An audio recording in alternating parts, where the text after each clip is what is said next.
नमस्कार, आप सभी कैसे हैं। आई होप बहुत अच्छे होंगे और एंजॉय कर रहे होंगे हमारे अपने यूट्यूब चैनल PRT एस्पिरेंट पर। चलिए आज फिर कंप्यूटर की तरफ हम थोड़ा सा एक समझते हुए एक कदम बढ़ाते हुए, तो जैसा कि आप देख रहे थे कि आपका चल रहा था पार्ट 7, जिसको आप कह रहे थे ऑपरेटिंग सिस्टम। यहाँ तक कि आपने ऑपरेटिंग सिस्टम के बारे में कुछ हद तक चीजों को समझ रखा था कि वाकई में ऑपरेटिंग सिस्टम होता क्या है ना। यानी कि ये एक ऐसा सिस्टम है या ऐसा सॉफ्टवेयर है जो क्या करता है, संपूर्ण कंप्यूटर की बात करो अगर आप, है ना, पूरी तरीके से कंप्यूटर क्या करता है, नियंत्रित करता है और क्रियान्वित भी करता है, मतलब कार्य करता है और उसका कंट्रोल करता है, नियंत्रण करता है। तो उसको हम लोगों ने समझ लिया था। आज की डेट में हम क्या करेंगे, उसी में जो हमारे ऑपरेटिंग सिस्टम है उसके वाकई में प्रकार कितने होते हैं, इन प्रकारों को हम थोड़ा सा समझेंगे। और मैं सिंपल सा आपसे बोलता हूँ कि इसमें कुछ गिनी चुनी चीजें पूछी जाती, जो चीजें पूछी जाएंगी वो आपको बताया जाएगा। ठीक है, इंपॉर्टेंट है, बहुत ज्यादा नहीं आता, बस हमें सीखना है, क्योंकि अभी हम सीख रहे हैं चीजें। एग्जाम में क्या आएगा क्या नहीं आएगा उसकी प्रैक्टिस हम लोग प्रॉपर तरीके से करेंगे। फाइन, तो हमें अभी प्रॉपर सारी चीजें सीखनी जितना हमारा सिलेबस है। ओके, चलो तो चलते हैं। तो जैसा कि आप देख पा रहे हो क्या लिखा हुआ है, ऑपरेटिंग सिस्टम के प्रकार, यानी कि ऑपरेटिंग सिस्टम के प्रकार कितने होते हैं ये देखना। तो आप देख रहे हो दो प्रकार से इनको बांटा गया है। पहला जो प्रकार है जिसको हम कह रहे हैं प्रयोग के आधार पर, मतलब जो आप यूज करते हो, जिस कंप्यूटर को आप यूज कर रहे हो उसमें ऑपरेटिंग सिस्टम का प्रयोग जिस जिस तरीके से आप करते हो उसके आधार पर कितने प्रकार के होंगे।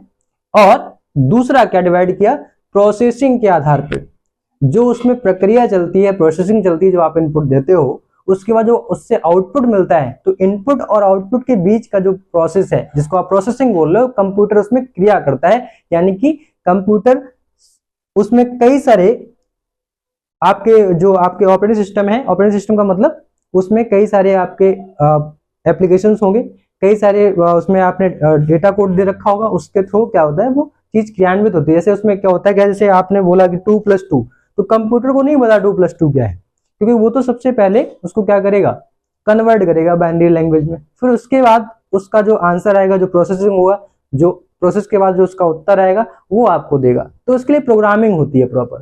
तो वो प्रोग्रामिंग क्या है क्या नहीं इसको भी हम धीमे धीमे समझेंगे। तो जैसा कि आप देख रहे थे, आपने दो भागों में बांटा, पहला प्रयोग के आधार पर और दूसरा क्या आपने बोला, दूसरा बोला प्रोसेसिंग के आधार पर। तो प्रयोग के आधार पर और प्रोसेसिंग के आधार पर।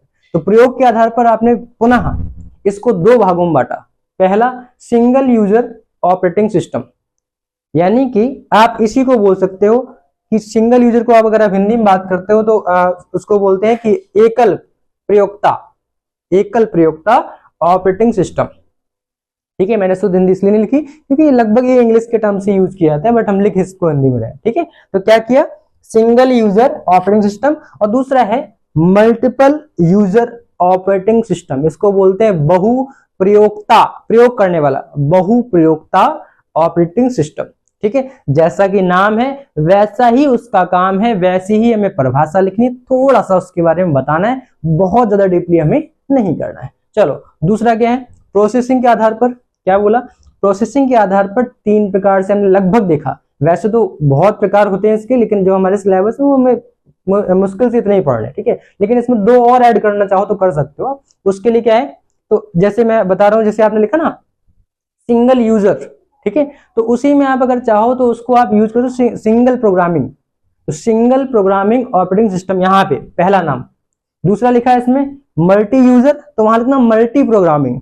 तो पहला हो गया सिंगल प्रोग्रामिंग ऑपरेटिंग सिस्टम या सिंगल प्रोग्राम ऑपरेटिंग सिस्टम, दूसरा हो गया मल्टी प्रोग्राम ऑपरेटिंग सिस्टम, और तीसरा बोला बैच ऑपरेटिंग सिस्टम।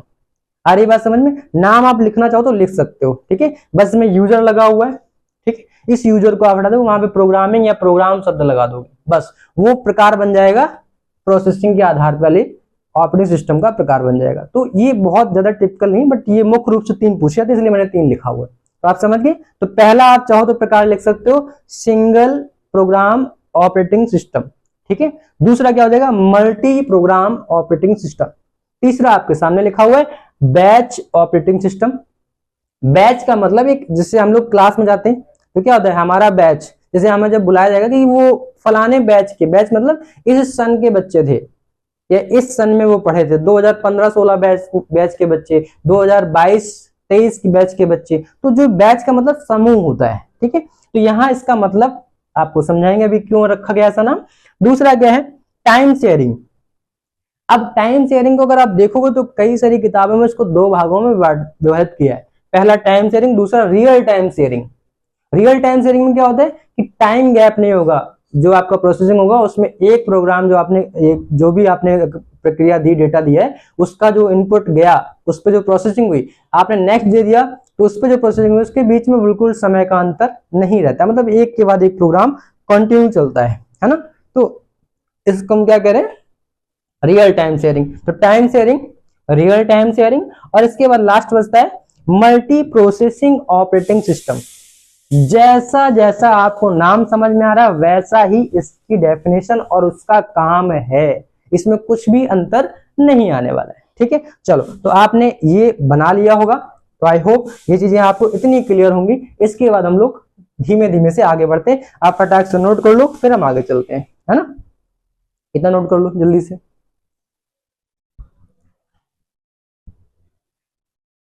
क्लियर है। तो इस पूरे चैप्टर में हम यही पढ़ने वाले हैं। जैसे ये खत्म होगा, खत्म हो जाएगा हमारा चैप्टर ये वाला, फिनिश, है ना। बहुत ज्यादा टिपिकल नहीं है, आप इतना टेंशन मत लो, लोड मत लो, बड़े आराम से पढ़ेंगे हम लोग। हाँ, निश्चित तौर से हमारी क्लासें ज्यादा जाएंगी, ठीक है, लेकिन आपको चिंता नहीं करनी। आप एक बार क्लास पढ़ लोगे, ध्यान से पढ़ लेना, मैं कह रहा हूं कि आपको चीजें समझ में आ जाएंगी। और ये मैं फिर बोल रहा हूं एक बात और आपसे, कि आप एक अपर लेवल पढ़ रहे हो, ठीक है। ये सारी चीजें इतनी डीपली नहीं पूछी जाती, बस ये सफिशियंट है। जैसा नाम है, अगर आपको कुछ भी नहीं याद होगा आप उसके नाम के अकॉर्डिंग डेफिनेशन बना दोगे, वो मैंने आपको बताया। अभी मैं वैसे ही लिखवाऊंगा, उतनी सिंपल भाषा में बोलूंगा जैसा आप चाहते हो, ठीक है। तो आप परेशान मत हो, ये आपने अगर इतना समझ लिया तो ये मोर देन सफिशियंट है, फाइन। एग्जाम में इससे बहुत सिंपल आता है, बहुत आसान पेपर आता है, उसके लिए आपको परेशानी होने की जरूरत नहीं है। चलो, तो आपने नोट कर लिया होगा। तो मैं पहले टाइप की तरफ बढ़ूंगा प्रयोग के आधार पर, उसमें भी उसका जो पहला प्रकार है सिंगल यूजर ऑपरेटिंग सिस्टम, इसकी तरफ बढ़ूंगा, ठीक है। चलो, मैं इरेज कर रहा हूं इसको, क्लियर है। चलो,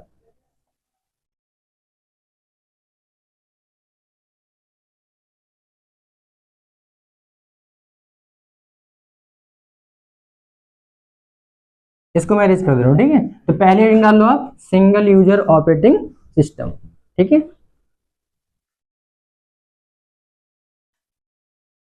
तो पहले हेडिंग क्या डाली, सिंगल यूजर ऑपरेटिंग सिस्टम।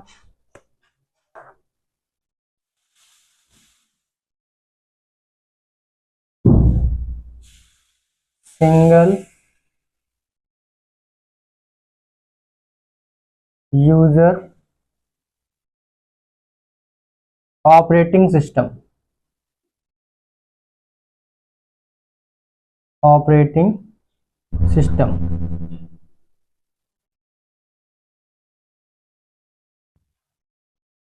अब इसी को अगर आप चाहो तो इसका नाम लिख सकते हो, सिंगल का मतलब एकल, ठीक है।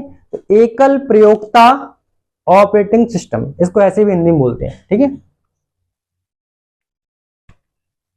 तो सिंगल यूजर ऑपरेटिंग सिस्टम, इसका इंग्लिश में भी नेम यही आएगा, ठीक है। जरा इसको देख लेते हैं। तो जैसा कि नाम है वैसा ही इसका काम है। मैंने अभी बोला कि इसमें क्या होता है, एक बार में एक ही यूजर क्या करता है, कार्य करता है, आसानी से कार्य करता है और अकाउंट बना सकता है। यानी कि इसमें एक बार में एक ही यूजर क्या करता है, अकाउंट बना सकता है। तो हम क्या लिखेंगे, इस ऑपरेटिंग सिस्टम में, इस ऑपरेटिंग सिस्टम में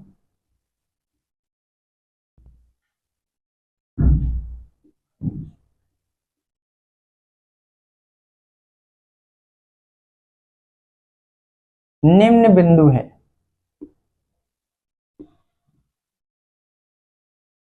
निम्न बिंदु है, क्या क्या है,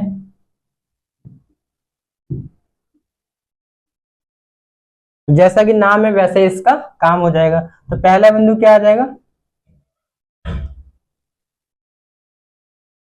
एक बार में, या एक बार का मतलब एक समय में, है ना, एक समय में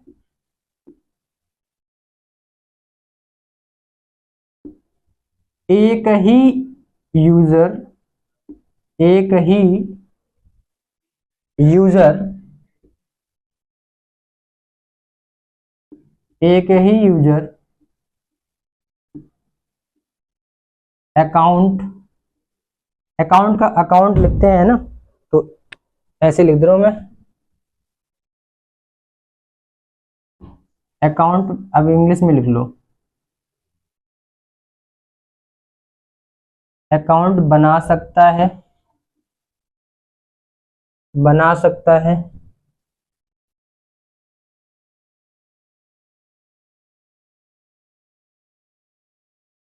दूसरा पॉइंट, एक समय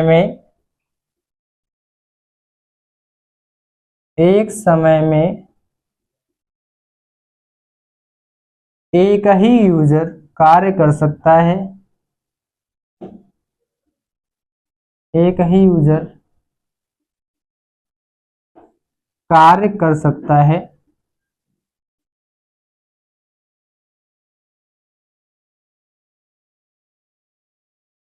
ठीक है, और इतना मोर देन सफिशिएंट है, मतलब इतना काफी है। तो इसमें एग्जांपल इसके क्या क्या हो जाएंगे, आपको सबको पता है कि आपका पर्सनल कंप्यूटर है, उसमें अगर आप बैठे तो आपके अलावा कोई दूसरा व्यक्ति बैठ के काम नहीं कर सकता, आप ही चलाओगे उसको, जब आप हटोगे तो दूसरा व्यक्ति आएगा फिर उसको चलाएगा। तो इसको कह रहे हैं सिंगल यूजर ऑपरेटिंग सिस्टम, ठीक है। तो सबसे बेस्ट एग्जांपल है इसका MS DOS, जो कमांड बेस एक ऑपरेटिंग सिस्टम है, उसको हम पढ़ेंगे अभी। तो MS DOS और विंडोज 95 सबसे पहले जो उधर की तरफ था, इसके एग्जाम्पल क्या हो गए, उदाहरण में क्या हो गए, पहला नाम लिख दोगे आप MS DOS, इसको बोलते हैं माइक्रोसॉफ्ट डिस्क ऑपरेटिंग सिस्टम, ठीक है, क्या बोलते हैं, Microsoft disk operating system, MS DOS और विंडोज 95 एक्सेट्रा, ठीक है। विंडोज XP ये सब इसी में आएंगे, ठीक है, लेकिन सॉरी XP मल्टीपल में चला जाएगा, XP इस पर नहीं आएगा। जो पुराने वाले थे जिसमें मल्टीपल यूजर नहीं होते थे वो सिंगल यूजर वाले, तो विंडोज 95 वगैरह इसमें आएगा। विंडोज XP या विंडोज के अभी प्रेजेंट टाइम के जितने भी न्यू वर्जन आ रहे हैं वो सबके सब कहाँ आएंगे, सबके सब आएंगे मल्टीपल यूजर ऑपरेटिंग सिस्टम में। इतनी सी बात आपको समझ में आ रही है, किसको नहीं आई ये बताए, फटाक से कमेंट करना, और जहां भी आपको डाउट होता है आप तुरंत टेलीग्राम इंस्टाग्राम कहीं भी अपने डाउट क्लियर कर सकते हैं, मन में डाउट ही रखना। देखो हमें बहुत आसान तरीके से पढ़ना है, और जिस लेवल का हम एग्जाम दे रहे हैं, मतलब जो हमारा स्टैंडर्ड है उसी स्टैंडर्ड से चीजों को समझना है, ठीक है। बहुत टेक्निकली इसको नहीं ले जाना है, फाइन, क्योंकि आपको छोटे छोटे बच्चों को समझाना होगा, ठीक है। फटाक से आप नोट कर लो, नोट कर भी लिया होगा, है ना। चले चलो, इसके बाद क्या आता है, इसका दूसरा भाग आता है जिसको हम बोलते हैं मल्टी यूजर ऑपरेटिंग सिस्टम। क्या बोल रहे हैं, सॉरी,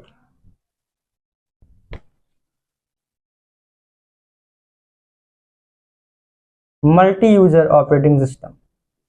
तो जैसा कि नाम है वैसा ही इसमें आपको इसका मतलब समझ में आ रहा होगा, क्या एक बार में या एक समय में यहां पर एक से अधिक, क्या लिखोगे, एक से अधिक यूजर काम कर सकते हैं, क्या अकाउंट बना सकते हैं, तो क्या लिखोगे, एक समय में एक से अधिक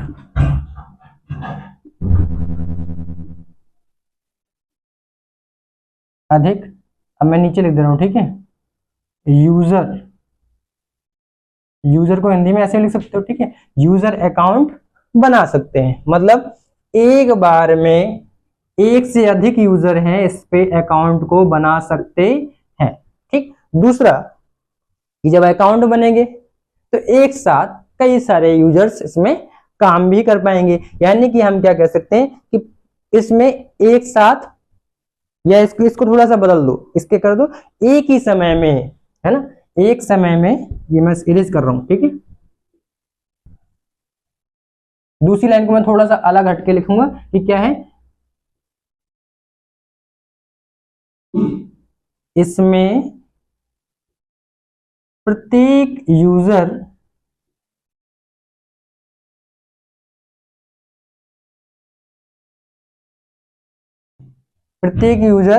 स्वतंत्र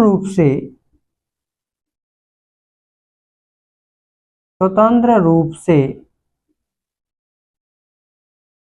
क्या कर सकता है, अपने अपने कार्यों को कर सकता है, स्वतंत्र रूप से कार्यों को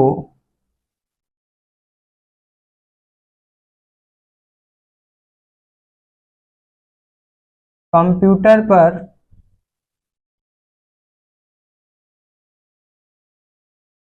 क्रियान्वित कर सकता है, कंप्यूटर पर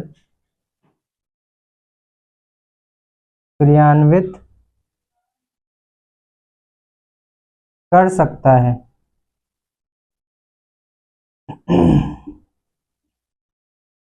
क्लियर है? देख रहे हो कितना आसान सा है। अब अच्छा, एक मन में आपका डाउट आ रहा होगा कि यहाँ पे मैं हिंदी इंग्लिश दोनों को लिख रहा हूँ, तो क्या हम ऐसा एग्जाम में लिख सकते हैं? बिल्कुल लिख सकते हो। ये कंप्यूटर है, इसमें आप जैसे चाहो वैसे ही नोट कर सकते हो, जैसा लिखा हुआ है वैसा आप लिख सकते हो। जैसा लिख रहा हूं मैं डिक्टो ऐसा ही लिख के आ सकते हो, कोई फर्क नहीं पड़ने वाला। आपको मार्क्स और अच्छे मिलेंगे, आप इसकी टेंशन बिल्कुल नहीं लोगे। स्वतंत्र रूप से आपको लिखना है, बस जो आता है, जो आपको नॉलेज है, जो आप सीख के जा रहे हो वो एग्जाम में लिख करके आना है। फाइन, ऐसे भी आप प्रॉपर कर सकते हो, जरूरी नहीं इसको हिंदी में लिखो अकाउंट, ठीक है, इंग्लिश में भी टर्म्स लिख सकते हो। तो इसके कई सारे एग्जाम्पल्स हो गए, आपको पता है क्या क्या है, यूनिक्स है, लाइनेक्स है, और जो विंडोज के नए टाइम के आधुनिक समय में, जो आज के समय में हमारे वर्जन आ रहे हैं, वो सबके सब क्या है, मल्टीपल यूजर ऑपरेटिंग सिस्टम में आते हैं। तो इसका उदाहरण क्या क्या लिखेंगे हम? इसका उदाहरण देंगे यूनिक्स, तो यूनिक्स बोलते हैं इसको, है ना, स्पेलिंग होती है UNIX, यूनिक्स, ठीक है। तो यूनिक्स हो गया, और लाइनेक्स, ठीक है, तो लाइनेक्स हो गया। पहले यूनिक्स आया था, इसके बाद लाइनेक्स आया था। लाइनेक्स थोड़ा सा इससे एडवांस लेवल का है, फाइन। तो क्या बोल रहे हैं, लाइनेक्स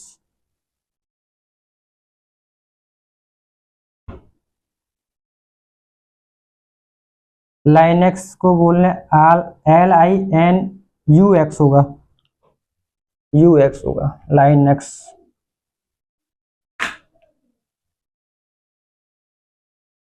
और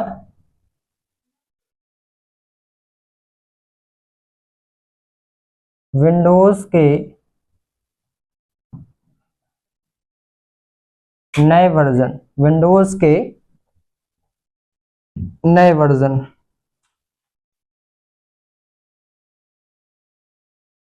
आदि, ये सब इसके क्या हो गए, उदाहरण हो गए साहब, ठीक है। आ रही बात समझ में? तो ये आपने क्या पढ़ा कि जो आपने यूज कर रहे थे, कंप्यूटर का प्रयोग जो कर रहे थे, प्रयोग के आधार पर जो हमारे ऑपरेटिंग सिस्टम थे उनके प्रकारों को आपने यहाँ सीखा और देखा भी, और आप इतना समझिए कि हाँ भाई अगर ऐसा ऐसा होगा तो ये इसके प्रकार होंगे। फाइन, आगे बात समझ में? चलो, तो ये आप नोट कर लो। इसके बाद हम लोग सेकंड वाले भाग की तरफ चलेंगे, जिसका नाम है क्या, प्रोसेसिंग के आधार पर। फटाक से नोट कर लो, तुरंत चलते हैं। इतनी बात समझ में आ रही होगी, बहुत टफ नहीं है, बहुत आसान भाषा में लिख रहे हैं हम लोग, और इतना ही एग्जाम में मुश्किल आ सकता है। मैं अभी बोल रहा हूँ कि ये अगर आएगा, मैं बताऊंगा क्या क्या आएगा, अभी परेशान मत हो। ये चीजें इतनी सीख रहे हो, मोर देन सफिशिएंट है। फाइन, चलो नोट कर लिया, आगे चला जाए। चलो देखो क्या है, तो दूसरा हम भाग क्या डालने वाले हैं, दूसरा भाग डालें प्रोसेसिंग के आधार पर। तो जो कंप्यूटर प्रोसेसिंग करेगा तो वो उसके आधार पर ऑपरेटिंग सिस्टम के कितने भाग होते हैं, इसको हम अभी सीखेंगे, ठीक है। तो अभी आपने पहले देख रखा है, मैंने आपसे कहा था उसके भाग तो वैसे किताबों में 6 तक लिखे, बट अभी जो मुख्य है वो 3 ही है। तो पहले आपको बताया था, आपने यहाँ यूजर लिखा है, वहां पे क्या लिख दोगे, वहां पे लिख दोगे प्रोग्राम, ठीक है। तो एकल प्रोग्राम ऑपरेटिंग सिस्टम, यानी कि सिंगल प्रोग्राम ऑपरेटिंग सिस्टम पहला भाग। दूसरा मल्टीपल या मल्टी प्रोग्राम ऑपरेटिंग सिस्टम, तीसरा बैच ऑपरेटिंग सिस्टम, चौथा इसके आगे जब चलोगे तो टाइम शेयरिंग में मैंने बोला टाइम शेयरिंग ऑपरेटिंग सिस्टम, इसके बाद इसका था दूसरा वाला रियल टाइम ऑपरेटिंग सिस्टम। ठीक है, जैसे ये वाला खत्म होता है तो लास्ट हमारा बचता है मल्टी प्रोसेसिंग ऑपरेटिंग सिस्टम, लेकिन इसमें हम मुख्य रूप से 3 चीजों को ही पढ़ने वाले हैं। फाइन, तो पहला हम हेडिंग डालेंगे बैच ऑपरेटिंग सिस्टम। ठीक है, तो इसमें दूसरा भाग क्या था, प्रोसेसिंग के आधार पर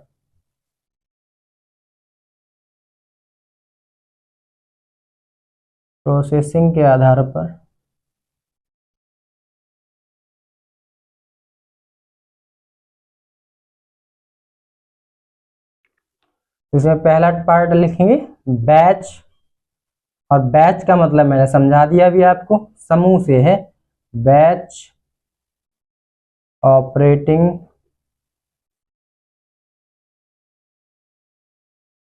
सिस्टम।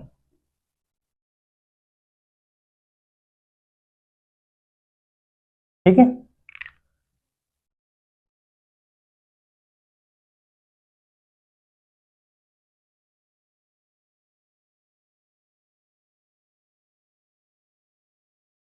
चलो देखो, तो बैच का क्या है, इसमें लिख सकते हो, यहां बैच से आशय समूह से है। ठीक है, तो यहां पे लिख सकते हो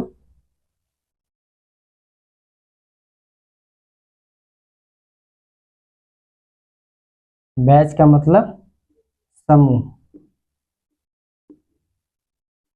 और समूह क्या बोलोगे, मतलब यहां समूह किसका है, समूह का मतलब है यहां पर जो भी आप कंप्यूटर को इनपुट देते हो तो सबसे पहले क्या करते हैं कि इसमें प्रोग्राम को कंप्यूटर की मेमोरी में लाया जाता है, और कंप्यूटर की जब ये मेमोरी में आता है, ठीक है, तो मेमोरी में आने के बाद फिर क्रियान्वित होता है, जो हमने इनपुट दिया उस पर कार्य किया जाता है। फाइन, तो यहाँ पे समूह क्या है, यानी कि जो भी डेटा आएगा वो बैच के फॉर्मेट में आएगा, यानी कि यहाँ पे एक साथ समूह के रूप में डेटा को कंप्यूटर की मेमोरी में संरक्षित किया जाएगा, और उसके बाद कंप्यूटर उस मेमोरी के आधार पर आगे के जो आपने इनपुट दिया उसका प्रोसेसिंग करके आपको आउटपुट देता है। तो यानी कि यहाँ पे क्या बोलेंगे, बैच ऑपरेटिंग सिस्टम का मतलब क्या हुआ, यानी कि इस ऑपरेटिंग सिस्टम में एक बार में या एक समय में कैसे कार्य किया जाता है, सबसे पहले डेटा को जो पहले से मेरे एप्लीकेशन और बहुत सारे प्रोग्रामिंग पहले सेव हैं तो उनको मेमोरी तक लाया जाता है, मतलब आप उसको रिकॉलिंग कराओगे। ठीक है, उसके प्रोसीजर है, अभी जब आप डेस्कटॉप पे पहुंचोगे तो आप समझोगे इसके आगे के जो चैप्टर्स आएंगे उसमें। तो वो जब उसमें ऑपरेटिंग सिस्टम जैसे उसमें हमने उसमें सर्च किया, सर्च करने के बाद में जब वो मेमोरी में एक बार रिकॉलिंग होगी कि हाँ ऐसा ऐसा ये इसका एप्लीकेशन या प्रोग्राम है, उसके बाद जैसे हम इनपुट देंगे तब वो जो कंप्यूटर है स्मृति के आधार पर उस पर क्रियान्वित होता है और हमें आउटपुट मिलता है। तो हम क्या लिखेंगे कि इसमें किसी एक समय में, छोटी सी परिभाषा के रूप में इसको लिखेंगे। ठीक है, क्या लिखेंगे, यहां से लिख दे रहा हूं। ठीक है, एक समय में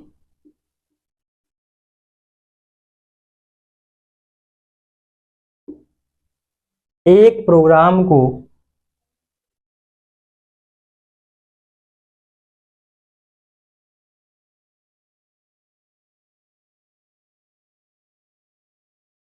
क्या कर रहे हैं, कंप्यूटर की मेमोरी में लाकर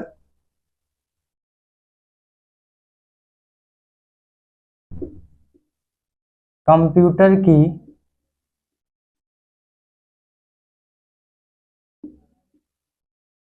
मेमोरी में लाकर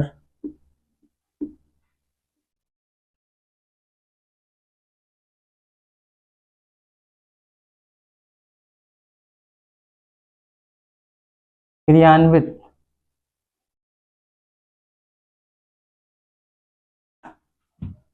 मेमोरी में लाकर क्रियान्वित किया जाता है, क्रियान्वित किया जाता है।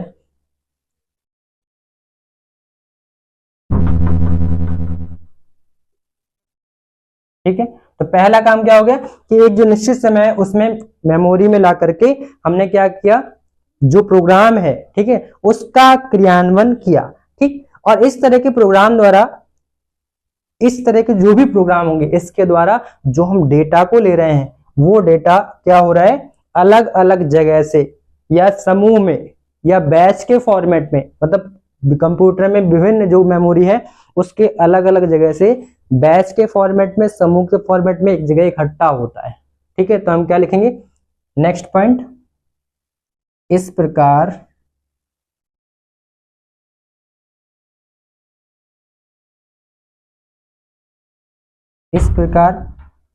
क्रियान्वित डेटा लिख सकते हो, या इस प्रकार, या इस प्रकार प्रोग्राम के, इस प्रकार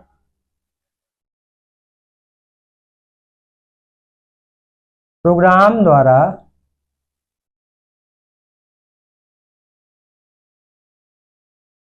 प्रोसेस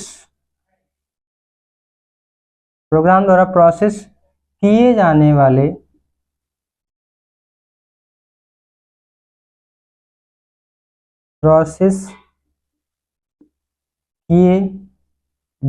वाले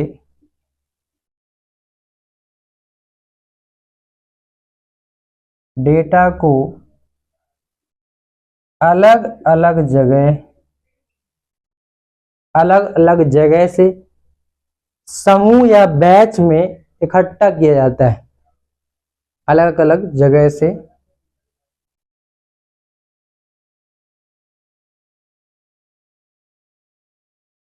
समूह या बैच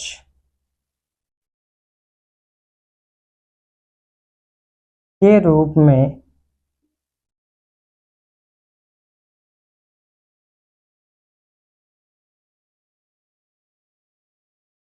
इकट्ठा किया जाता है। इकट्ठा को थोड़ा अच्छा शब्द लो, संयोजित किया जाता है ना,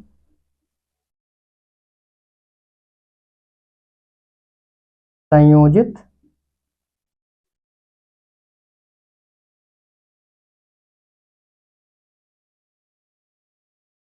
ठीक है, संयोजित किया जाता है। ठीक, अब क्या हो रहा है कि समूह, जो समूह के रूप में डेटा को हमने इकट्ठा किया, बैच के रूप में हमने डेटा को इकट्ठा किया, इसीलिए इस सिस्टम को हम क्या करें, बैच ऑपरेटिंग सिस्टम। ठीक है, इसी कारण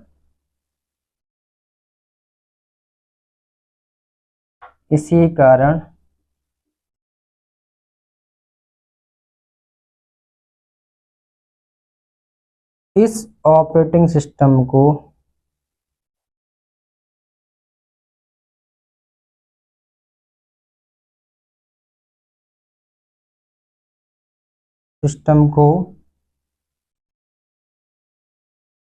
बैच ऑपरेटिंग सिस्टम कहा जाता है, बैच ऑपरेटिंग सिस्टम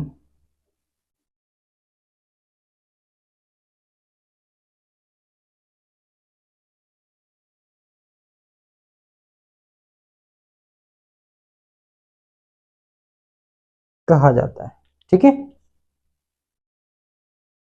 आ रही बात समझ में?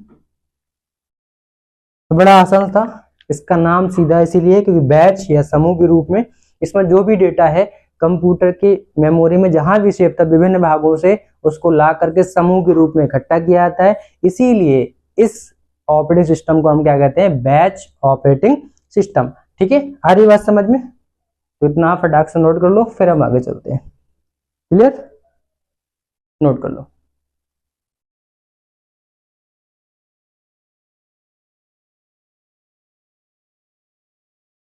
नोट हो गया? चले चलो, इसके बाद दूसरा क्या है, टाइम शेयरिंग ऑपरेटिंग सिस्टम। दूसरा आपका नाम आएगा टाइम, जैसा कि नाम है वैसा ही इसका काम है। यहाँ पे देख रहे हो बहुत अलग से टफ नहीं है, ये थोड़ा सा हो सकता हो कि आपको टफ लगाओ, बट अगर इसको आप एक दो बार पढ़ोगे तो आपको ये चीजें समझ में आ जाएंगी, बहुत सिंपल है ना? क्लियर है? तो आप क्या लिखेंगे, टाइम शेयरिंग ऑपरेटिंग सिस्टम। दूसरा पार्ट है टाइम शेयरिंग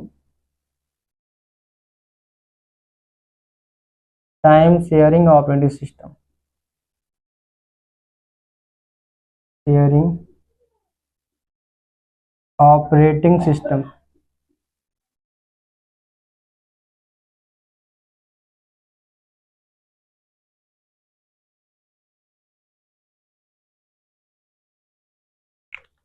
टाइम शेयरिंग जैसा कि नाम है वैसा ही, मतलब इसमें टाइम का शेयर हो रहा होगा, है ना। टाइम क्या शेयर होगा कि हम जैसे काम करते हैं, टाइम का यूज क्या है इसमें कि जैसे कोई इंसान काम कर रहा है, जो यूजर है वो काम कर रहा है कंप्यूटर पे। अब दूसरे वाले यूजर को अगर काम करना है तो उसको वेट करना पड़ेगा, समय लगेगा, है ना। तो इसमें समय, एक ही समय में टाइम शेयर हो रहा है। मतलब टाइम शेयर का मतलब यहाँ पे नहीं कि टाइम कोई किसी को शेयर कर देगा। टाइम शेयर का मतलब है कि वो उसी ऑपरेटिंग सिस्टम की सहायता से एक साथ कई सारे यूजर काम कर सकते हैं और अपना अपना काम स्वतंत्र रूप से कर सकते हैं। इसीलिए इसको हमने कहा गया कि टाइम शेयरिंग ऑपरेटिंग सिस्टम। ठीक है, तो हम क्या लिखेंगे, यहां से लिख दे रहा हूं मैं, इस ऑपरेटिंग सिस्टम में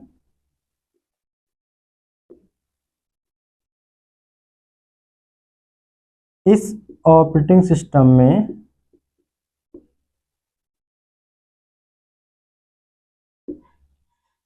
एक ही समय में एक ही समय में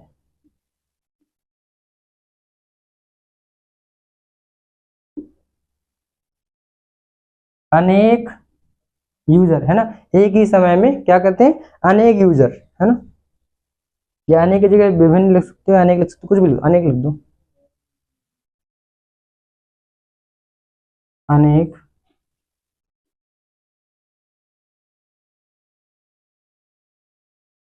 या अनेक की जगह अलग अलग हो, ज्यादा अच्छा रहेगा। ठीक है, क्योंकि मल्टीपल में चला जाएगा फिर ये, है ना।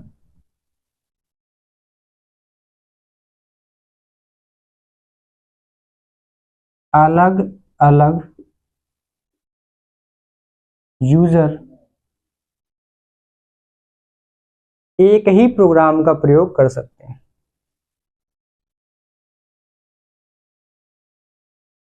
एक ही प्रोग्राम का प्रयोग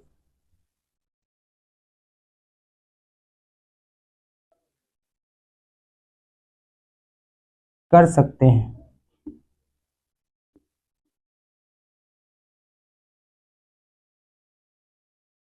इस कारण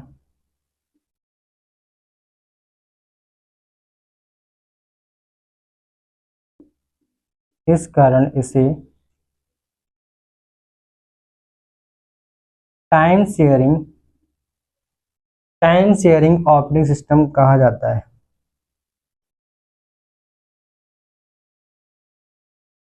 टाइम शेयरिंग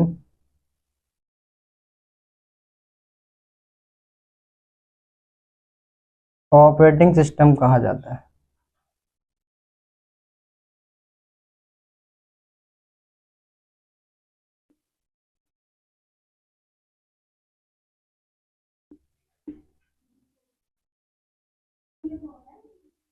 ठीक है, क्लियर है, आ रही है बात समझ में। तो क्या किया कि एक ही समय में विभिन्न विभिन्न मतलब अलग अलग यूजर एक ही प्रोग्राम को क्या कर रहे हैं, प्रयोग में ला पा रहे हैं। इसलिए इसको टाइम शेयरिंग ऑपरेटिंग सिस्टम का नाम दिया गया। ठीक है, चलो नोट कर लो फटाक से, कितना नोट कर लो, फिर आगे चले। इसके बाद इसका लास्ट पार्ट और बचेगा और वहां से ऑपरेटिंग सिस्टम के जो प्रकार हैं वो हमारे समाप्त हो जाएंगे। ठीक है, चलो नोट कर लिया, नोट कर लो फटाक से।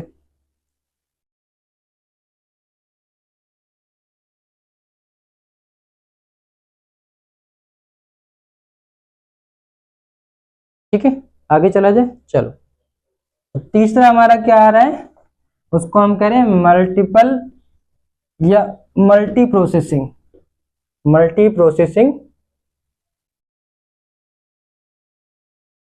ऑपरेटिंग सिस्टम, है ना। Multi processing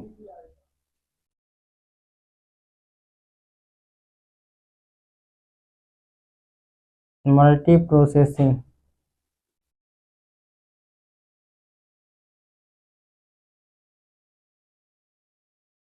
multi processing operating system, ये तीसरा पार्ट है। ठीक है,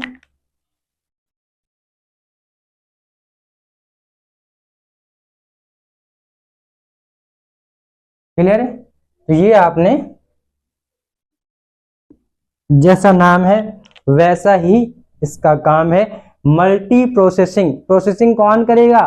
प्रोसेसर। यानी कि मल्टी मतलब बहुत सारे, यानी कि ये ऑपरेटिंग सिस्टम का प्रयोग तभी होगा, यानी कि वहां हो रहा होगा जहां पर बहुत सारे मल्टी प्रोसेसर, बहुत सारे प्रोसेसर्स लगे होंगे, तभी तो एक बार में कई सारे कार्य हो पाएंगे। ठीक है, तो हमने क्या बोला कि इस ऑपरेटिंग सिस्टम का उन जगह पर प्रयोग किया जाता है जहां पर, या जिस सिस्टम में एक से ज्यादा या अनेक प्रोसेसर सिस्टम लगे रहते हैं। ठीक है, तो हम क्या बोलेंगे,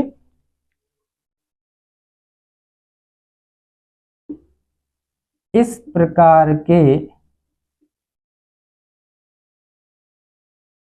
ऑपरेटिंग सिस्टम में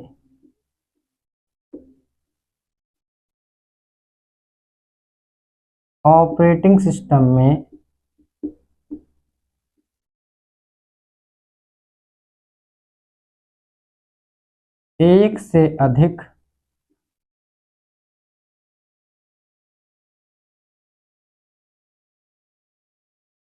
प्रोसेसर सिस्टम लगे रहते हैं, प्रोसेसर सिस्टम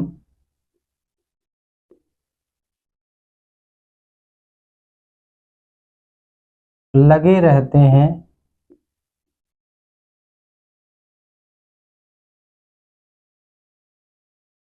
जिस कारण से क्या होगा, एक ही समय पर बहुत सारे कार्य हो पाएंगे एक ही साथ, है ना। तो जिस कारण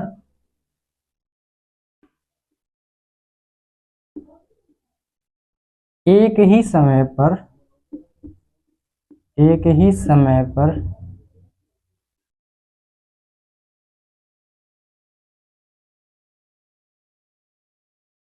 अनेक यूजर, या अनेक प्रक्रिया लिख दो, अनेक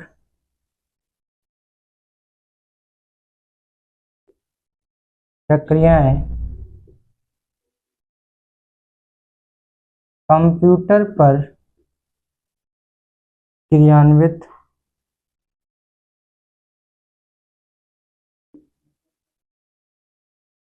क्रियान्वित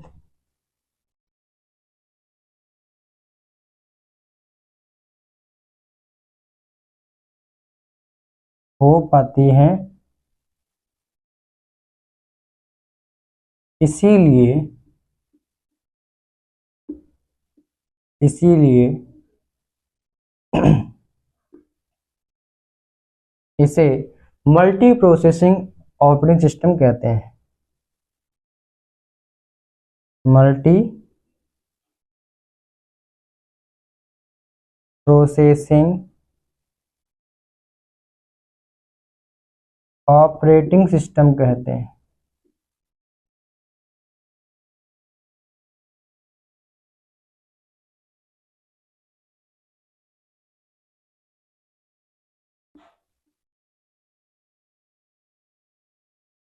ठीक है, आ रही बात समझ में?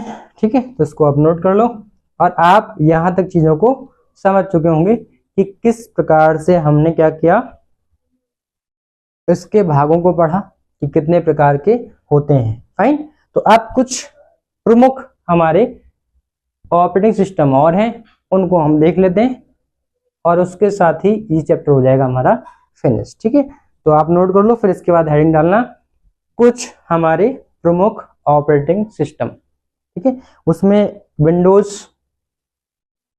विंडोज आपका विंडोज ऑपरेटिंग सिस्टम है ना। दूसरा आपका हो जाएगा विंडोज एक्सपी बोल सकते हो आप, यूनेक्स, लाइनेक्स, ये सब हमारे कुछ प्रमुख हैं, इनको हम कुछ थोड़े से रूप में लिख लेंगे। ठीक है, तो आपका MS डॉस, विंडोज और यूनिक्स और लाइनेक्स, चार चीजें हम थोड़ा सा पढ़ेंगे। क्लियर है, इसको नोट कर लिया? चलो,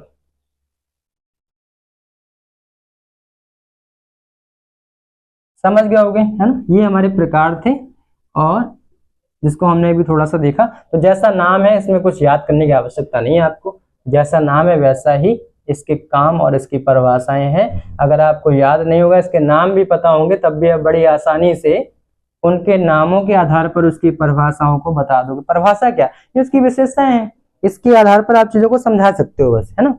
और वहां समझाना ही है बस, ज्यादा कुछ पेपर में, देखो पेपर में अगर आया तो केवल आपको 1-2 लाइनें लिखनी है, बहुत ज्यादा बड़ा पेपर में नहीं लिखना होता है, ठीक है। आप देखोगे जब ये आएंगे तो 1 लाइनर टाइप के होते हैं आंसर, ठीक है। तो आप इसके लिए परेशान मत हो, क्लियर है। तो हम क्या लिख रहे हैं, कुछ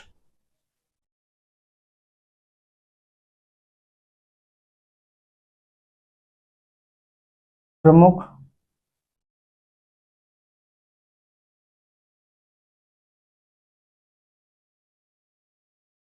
ऑपरेटिंग सिस्टम, ऑपरेटिंग सिस्टम, ठीक है। अब यहाँ पे लिख रहे हो कि ऑपरेटिंग, मैंने हर जगह वैसा लिखा है, इसमें ये बना लो, ज्यादा बेस्ट रहेगा, ठीक है। ऑपरेटिंग सिस्टम,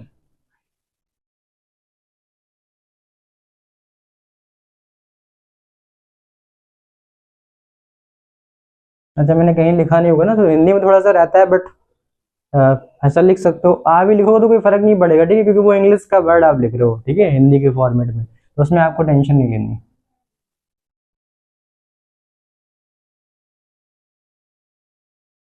तो मुख्य रूप से कितने हैं, मैंने अभी बोला मुख्य रूप से आपके 4 हैं जो आपको पढ़ने हैं। पहला MS DOS, दूसरा विंडोज, तीसरा यूनिक्स और चौथा लाइनेक्स। तो हम क्या क्या पढ़ेंगे, पहला पढ़ेंगे MS DOS, ओ सॉरी,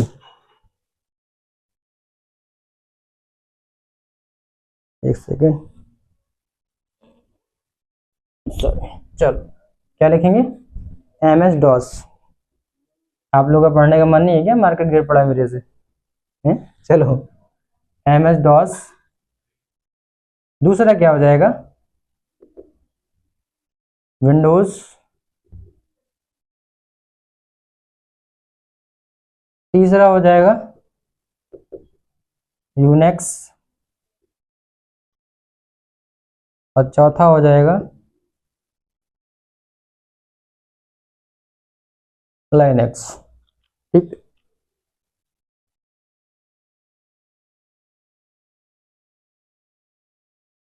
यूनिक्स,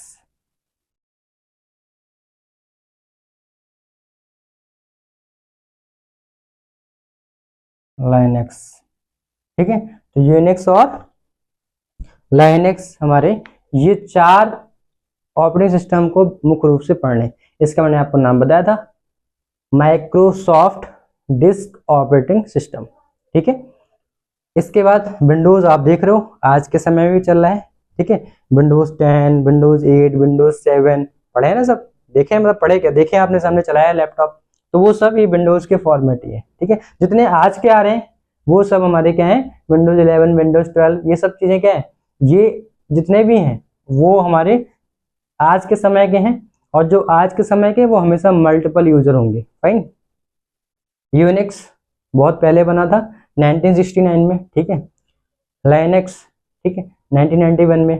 तो ये कैसे, इसका क्या था, इस यूआई बेस्ड था, ये ग्राफिक्स यूजर इंटरफेस पे आधारित था, ठीक है। तो ये कैसे, इनके बारे में थोड़ी थोड़ी लाइनें हमें लिखनी है, वो हम जरा समझ लेते हैं, और इसको फिर हम आगे अगर आता है तो आप लिख सको, ठीक है। क्योंकि शायद मेरे को लगता है कि 2022 में विंडोज के बारे में पूछा गया था, 2022 में ये क्वेश्चन विंडोज के बारे में आया जरूर था, तो मेरे को लगता है इस वाले पार्ट से पूछ लेते हैं विंडोज के बारे में, ठीक है। तो छोटे छोटे टॉपिक्स हैं, इसको देख लेते हैं और फटाक से अपना ये वाला चैप्टर फिनिश करते हैं, क्लियर है। चलो तो फर्स्ट हिंट डाल दो, MS DOS।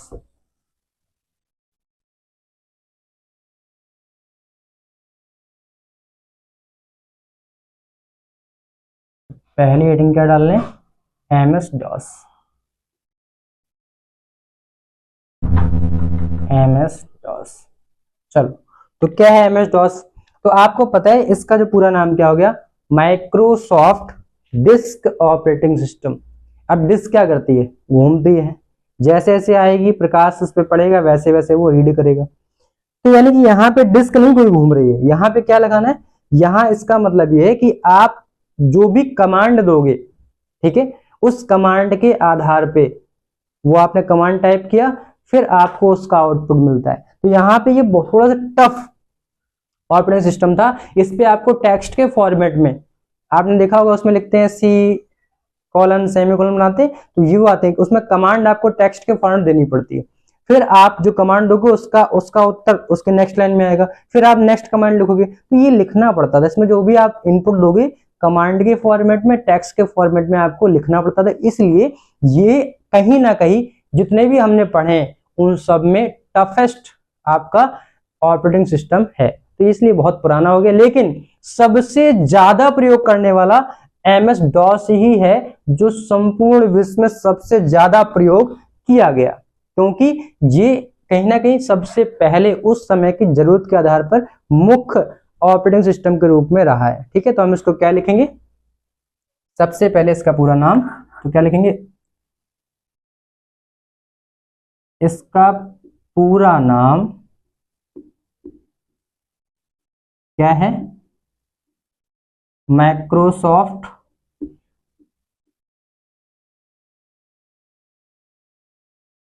Disk operating system.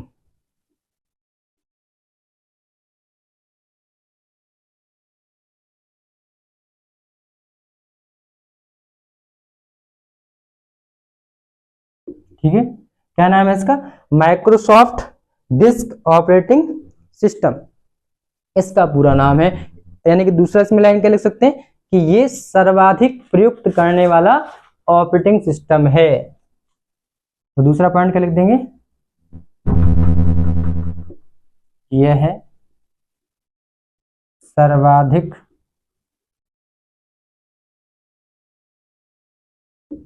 प्रयोग होने वाला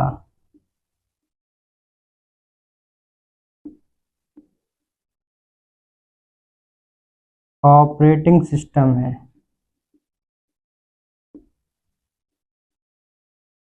ऑपरेटिंग सिस्टम है।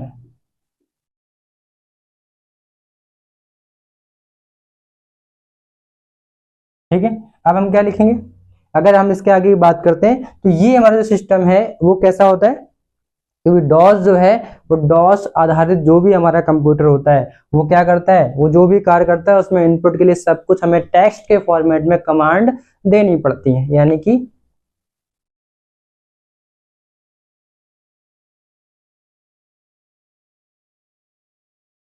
इस पर आधारित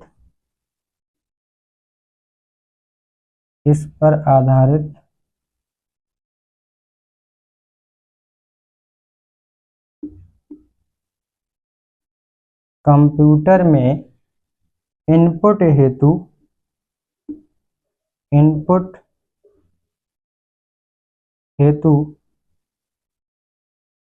टेक्स्ट के फॉर्मेट में, टेक्स्ट के रूप में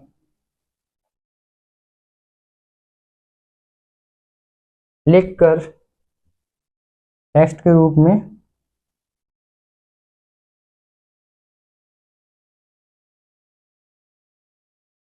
कमांड अभी आप देखो यहाँ पे आप कहो तो सर कमांड क्या होता है, तो कमांड का भाई थोड़ा सा जब आगे देखेंगे तो लिखेंगे कमांड कैसे लिखते थे। तो ये भी अपनी प्रोग्रामिंग लैंग्वेज है, बट यहाँ पर हम अपनी इंग्लिश लैंग्वेज में उसको टाइप करते थे, फिर कंप्यूटर उसको कन्वर्ट करता था बाइनरी में और इसके हिसाब से तुरंत आपको आउटपुट देता था। बट ये सिक्वेंसली चलता है, इसलिए टफ होता है क्योंकि इसमें एक साथ प्रोसेसिंग नहीं होती।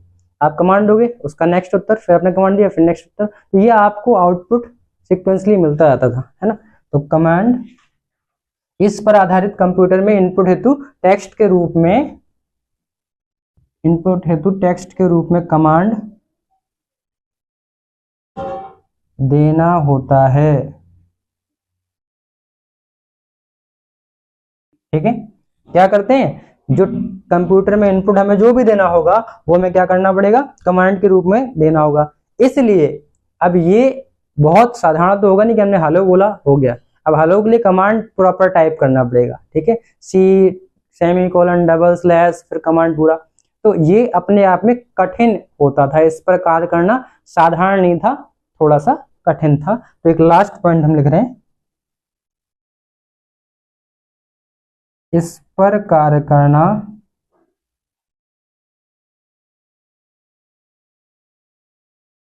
सामान्यतया कठिन होता है, सामान्यतया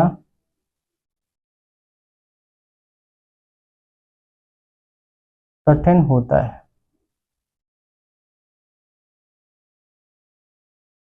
अच्छा एक चीज और, ये हमने लिख तो दिया ठीक है, बट मैं आपको एक चीज बता दूं अभी, जब भी चीज कुछ पूछी जाए ना तो उसमें कोशिश करो कि नेगेटिव पॉइंट ना लिखो, दैट्स अ नेगेटिव पॉइंट, ठीक है, कि हमने लिखा है कठिन होता है। तो अब भाई अगर इसको ना भी लिखें तो भी चलेगा, लेकिन आप कोशिश करो कि एग्जाम में ना ही लिखो। मैंने आपको बताया है कि क्यों कठिन है, क्योंकि आपको कमांड टाइप करना पड़ेगा, ठीक है। तो किसी भी जो आपसे टॉपिक पूछा रहा है उस टॉपिक का नेगेटिव पॉइंट आप भूल कर भी ना लिखें।